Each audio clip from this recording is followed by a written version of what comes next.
Steven's computer. Ooh. Drippage.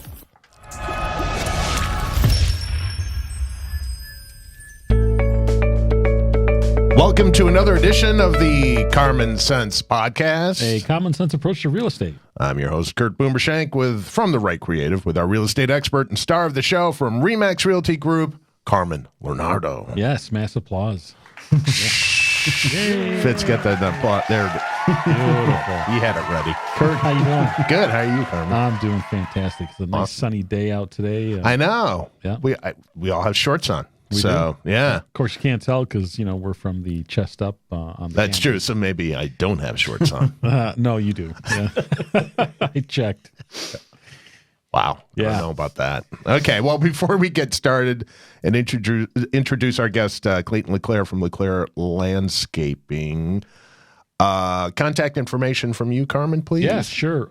Cell phone is always the easiest way to get a hold of me by calling or texting, and that's 585-233-4119. And then there's also email, which Fitz will flash on the bottom of the screen. Yeah, he's good that. Yep. He's good that way.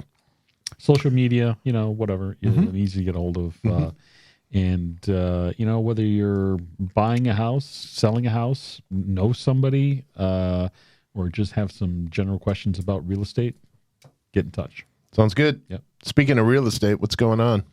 Well, the market continues to be challenging, and there is some additional inventory that's come online. But as we talked about, it goes so fast that it doesn't seem like the inventory is there. But it's there. Right.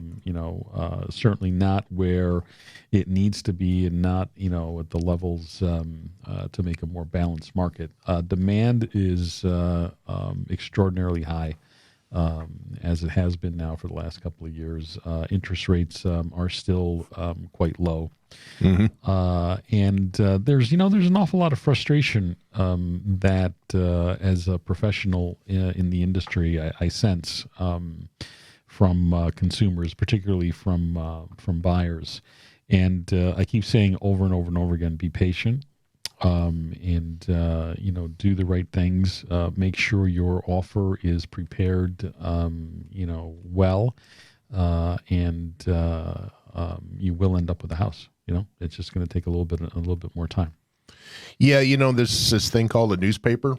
Happened to find my table the other day. It's pretty cool technology. You pick it up and you open these pages. But it's Saturday. There's a real estate section, and I swear there were 3 stories, all different reporters, all talking about the same thing about purchase offers $30,000 over asking price and stuff like that. Is that really going on? Yeah, the norm is about 20% over asking. Yeah, wow. And it's some are a little bit lower, some are edging higher. Yeah, wow, that is crazy. Mm-hmm. Wow. What do you see coming up in the fall months? It's hard to say. For right now, I think it's steady the course. It's going to be a busy end of spring, busy summer, and there's a lot going on nationally and globally that could affect things. Could affect inventory, demand, interest rates. So it's pretty much a wait and see. But we're still hunkered down. We're still trying to operate in this COVID environment, although that seems to be going away. And that certainly makes it easier to work and to show houses and get them sold and so forth. Right. But it's patience. Patience has to be the key. Okay. Yeah. All right. That's it. Anything else? That's it. Keep the faith. Okay, let's bring in our guest now. Clayton, you can get right up on that microphone there. Yeah, Clayton LaClair. How you guys doing? Yeah. Good. LaClair Landscaping. What do we got? 24 years of experience. Yes.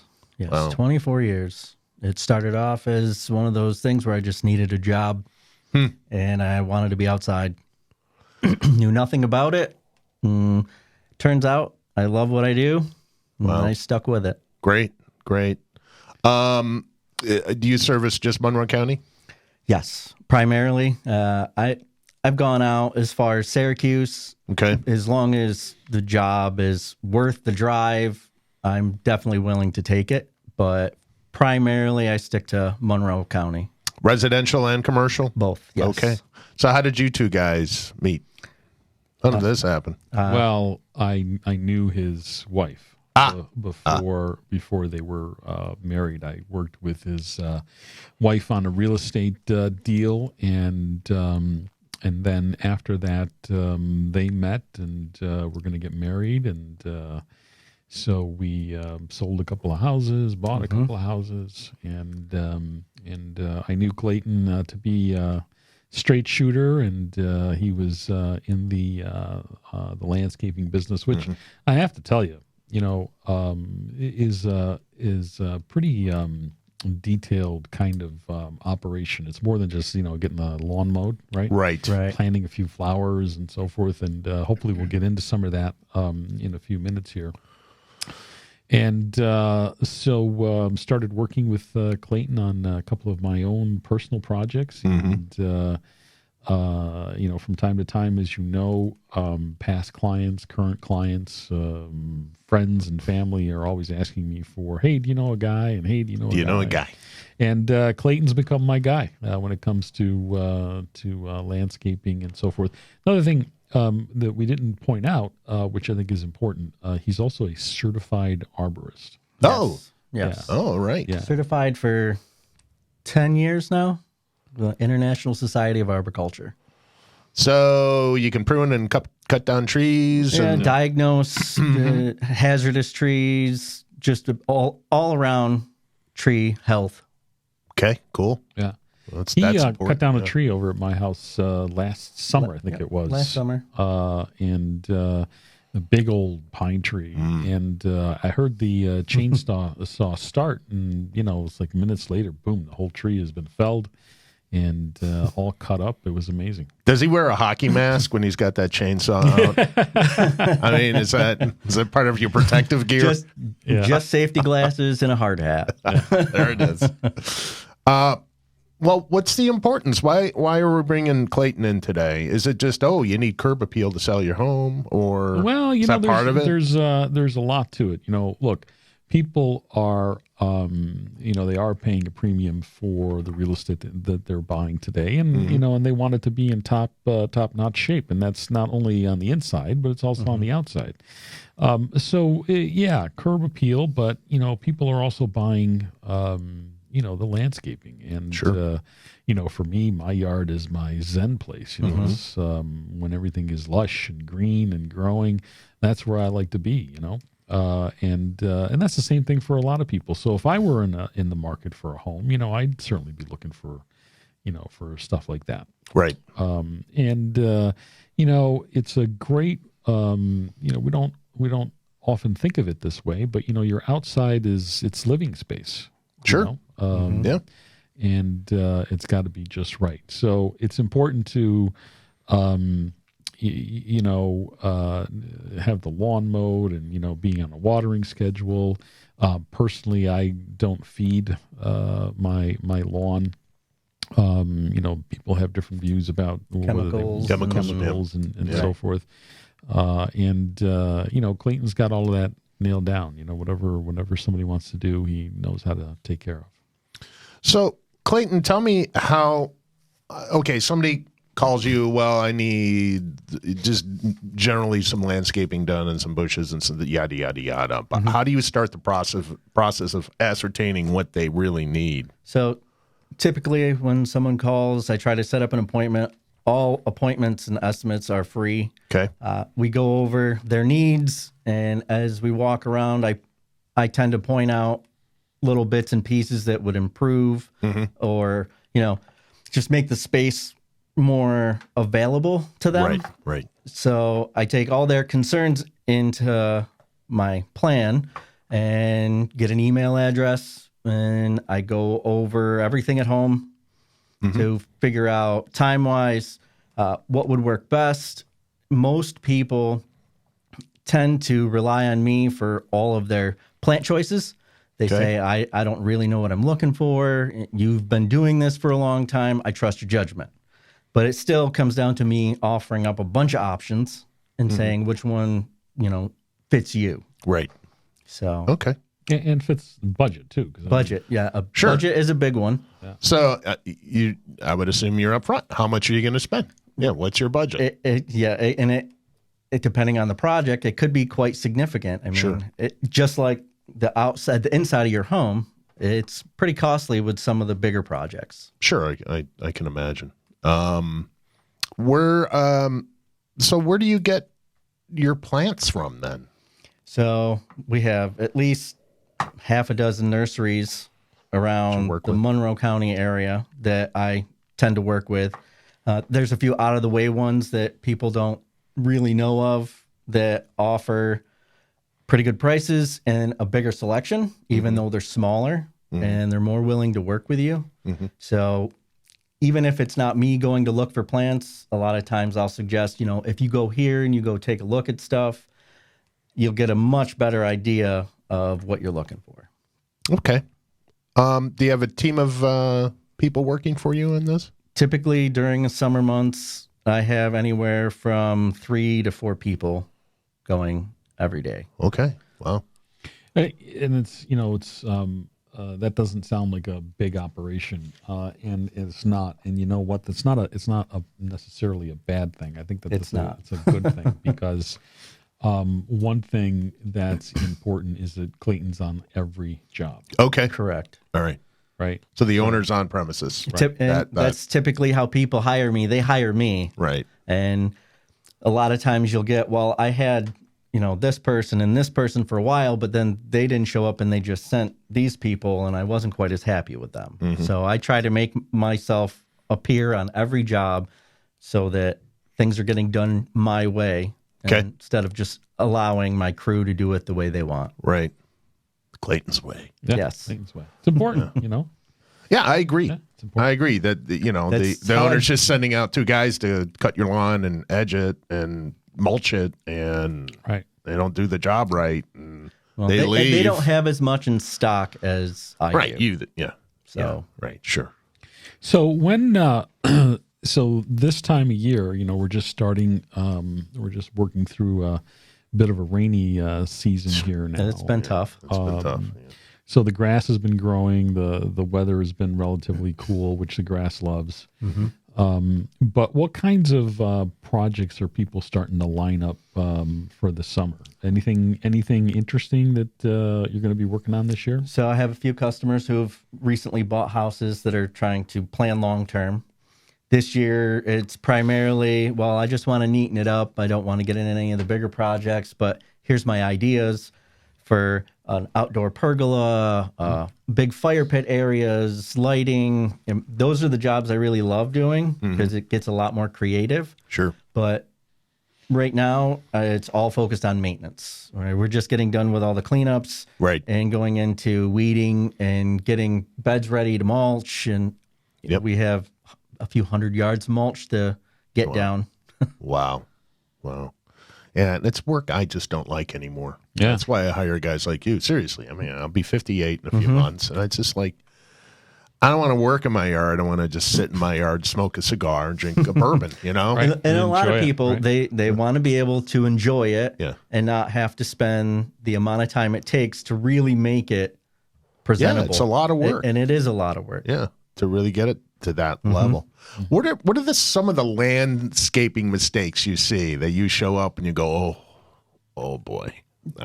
Typically, the biggest ones I see that homeowners make as a mistake is they try to do some of the hardscaping projects themselves. You can go online and you can get a lot of that information, but it's very easy to get it wrong and pay for it down the road after you've just spent all this time and money, and it is a lot of time. And then you have to call someone to fix it, like me. And it can be a bear to fix a project that has been set wrong because everything has to come back out. So your upfront cost is no longer your upfront cost because now you have to pay to have it removed and then put back. That or wrong. I've never done anything like that. I wouldn't even touch that. Wrong place. Yeah. People do that a lot too. They pick plants because they're pretty, but they don't pay attention to what they're like as they grow. I didn't know it was going to be 50 feet tall. Which, as a matter of fact, And it's 5 after feet the from show, my I have a house. question for you about a particular plant. So, Great. just don't know the name of it. You still got the pumpkins out in front of your house? No, it's gone now.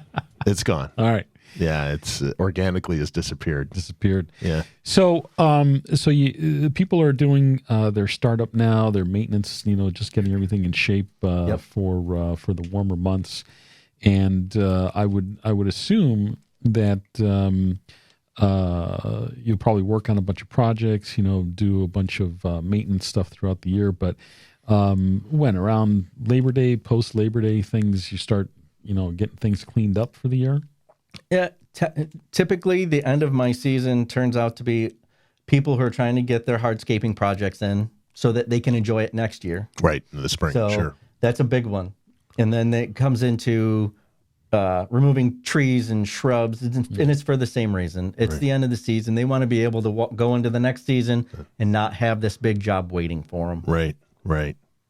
Now, before we started the podcast, we were talking about how your business has boomed because of the pandemic. And I'm not trying to shoo people away from, approaching you for work, but is this sort of is every landscaper just super busy right now? Yes. What's going on? Yes, it's every single landscaper.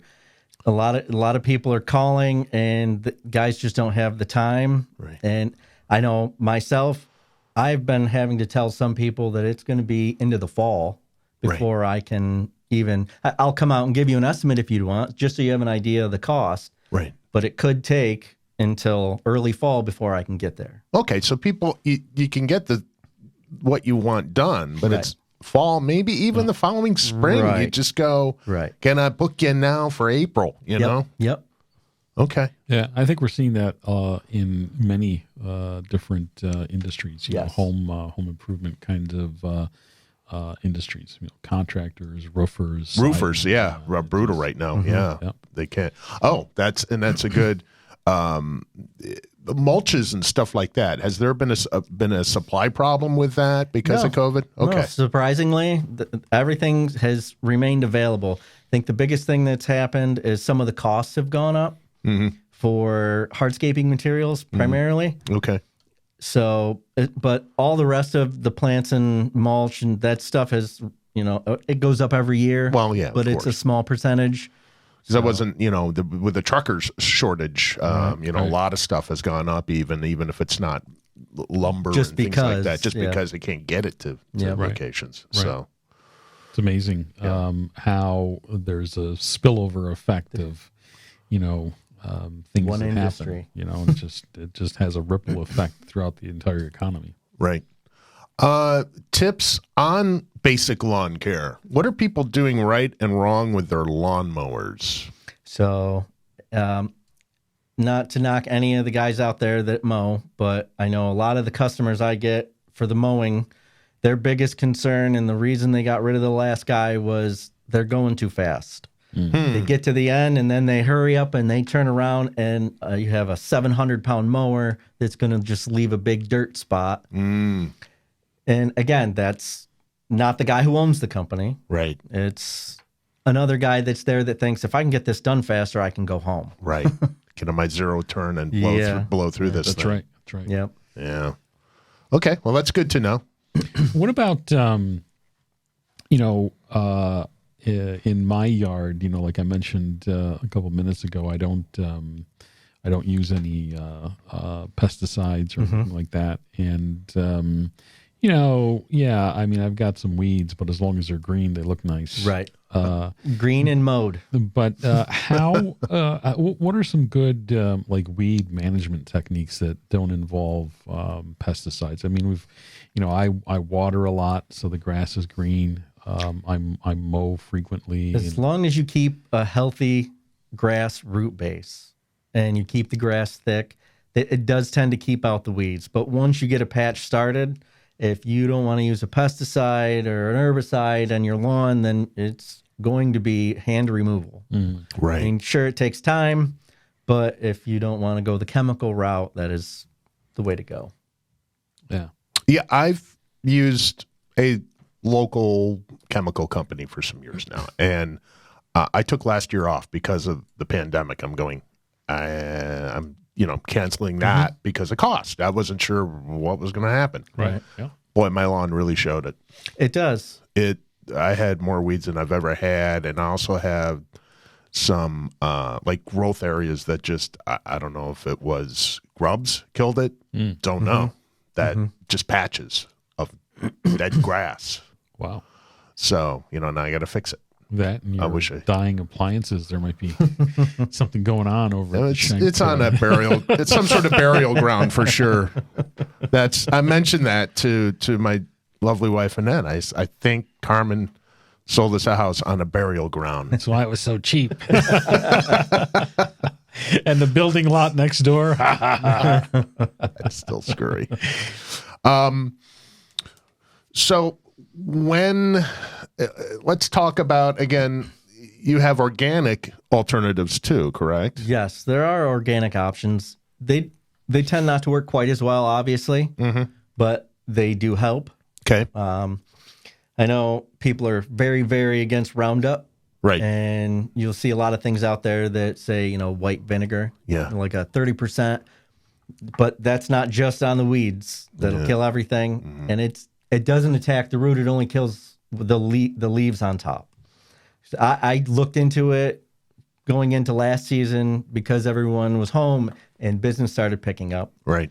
And I really wanted to see what the cost difference was going to be by using this organic base versus Roundup. And it was almost 10 times the cost. Interesting. And how do I transfer that to someone who's already kind of on the fence with having someone else do it? Right.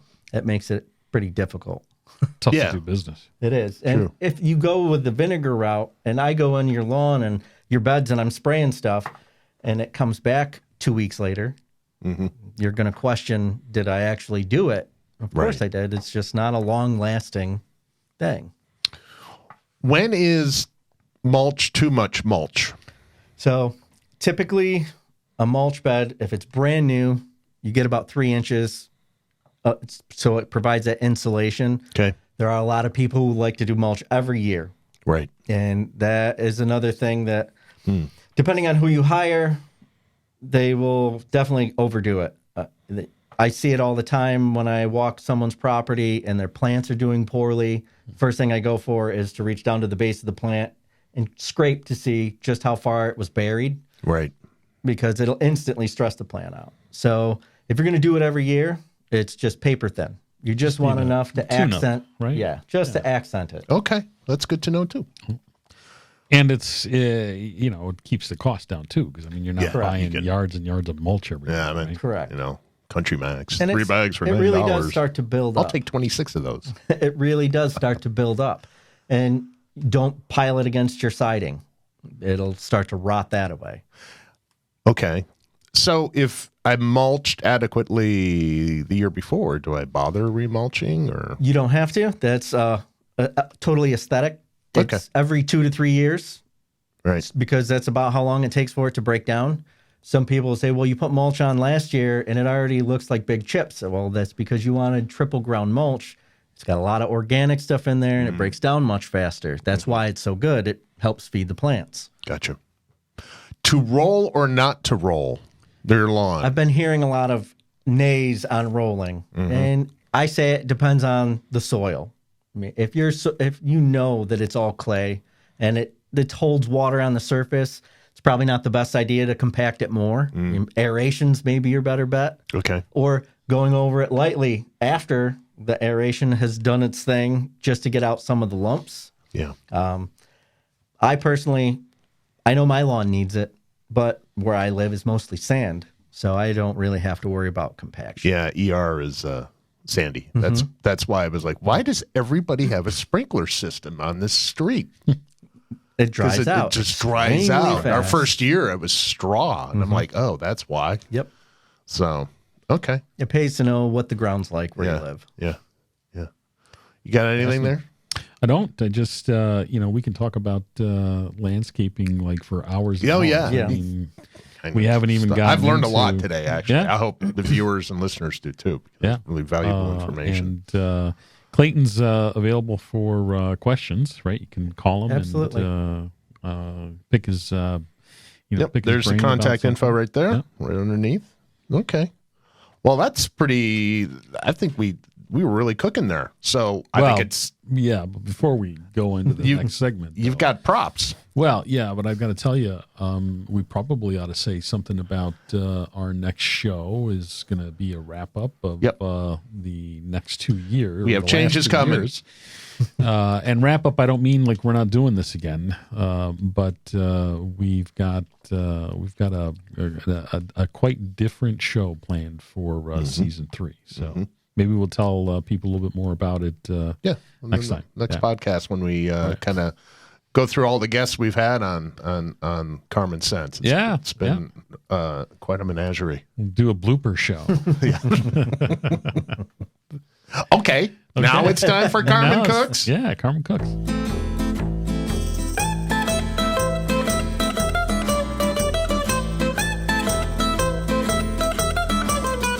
Hey.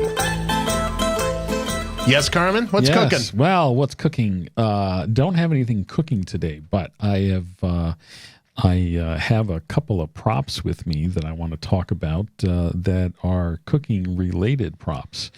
I invested some money in some blue carbon steel pans. I don't know whether can you see this Yeah, I thing? see that, yeah. And it's got some heft to it. Yeah. It cooks like what do you call that heavy stuff? Cast iron. Cast iron, yeah, but it's not quite as heavy. I've just started using this pan. I've seasoned it, and it's just fantastic. I feel like a professional chef. Do eggs slide right off? Yeah, well, you got to keep it seasoned. You see how, I don't know whether you can see it in the camera or not. Like, it's got a little bit of a film on it, a little bit of oil. Yeah, I see so it. it's like you don't wash it with soap. It's just some warm water if you need. And I've got this wonderful piece of plastic to scrape any bits out of it, so I don't have to use any soap. But if you have to, you can always just reseason it. So what I've been using it, and giving it a little coat of some good oil after each use. So very, very excited about this. I'm even more excited about the wok, the carbon steel wok that I got as part of the set, and so interested in making some stir fry real soon. Where can you find these? Well, I got this from a company called Made In, and it was highly recommended to me by some friends, and these are made in France, actually. Oh, really? Yeah, and they're online. Foo-foo. They weren't Oui. they weren't inexpensive, but I think they're well worth the money. The good thing about it is not only do they go on the stovetop, but they can go in the oven and also on a fire. Yeah, so like on the fire Nice. pit. Yeah, Campfire. yeah, Multi-purpose. yeah, good stuff. And it won't. Nice. Like I tried doing that with in the fall time. We were doing some sausages out on the fire pit in the stainless steel pan. Ruined the pan. Oh. Yeah, totally ruined the pan. Yeah. The sausage was good, but I ruined the pan. Of course. Yeah. So every Saturday night at my house, Kurt, is homemade pizza night, Yes. and been making my own dough, and I've been using the standard baker's yeast, and I just got this yesterday. I'm very excited about making pizza this coming weekend. It is beer yeast. Okay. Yeah. And you can see this actually comes right from Italy, right from the old country, and very, very excited about using this and see if I can do something more fun with the pizza dough. Cool. Is that Yeah. easy to find also? Or? Yeah. No, I got this right on Amazon, actually. Okay. Yeah. Okay. It was good stuff. So Cool. Nice plugs. that's what we got for Carmen Cooks, Cooks. this time, and next time maybe I'll let you know how what I made in my my wok. Yeah, take some pictures. Yeah. Seriously. All right. Fitz can put them Put them on the screen. Oh, I love food pictures. Oh, me too. Food porn. Yeah, and it's lunchtime. It's making my mouth water already. Clayton, let's go through your contact information again. And there it is down there. Thanks for being on Carmen Sense. Thank you for having me. Yeah, thanks, Clayton. Yep. And Carmen, then let's get Carmen's info again. Again, before we wrap call or text message, 585-233-4119 is the easiest way to get a hold of me. Okay, great. Please, when you're following Carmen Sense podcast, rate us highly on your favorite platform. That'd be very helpful for us. And we'd like to thank Fitz here at Rock Vox. Does a great job every time, makes us look better than we really are. And sound, too. Yeah. So thank you, Fitz, again. I highly recommend you do your podcasts here and only here. And you can find me at the rightcreative.net for all of your hosting and commercial production and voiceover needs. And I'm Kurt Boomer Schenk with Carmen Lonardo. And thanks for joining us on the Carmen Sense podcast. On a common sense approach to real estate. We'll see you, folks. Bye, Kurt.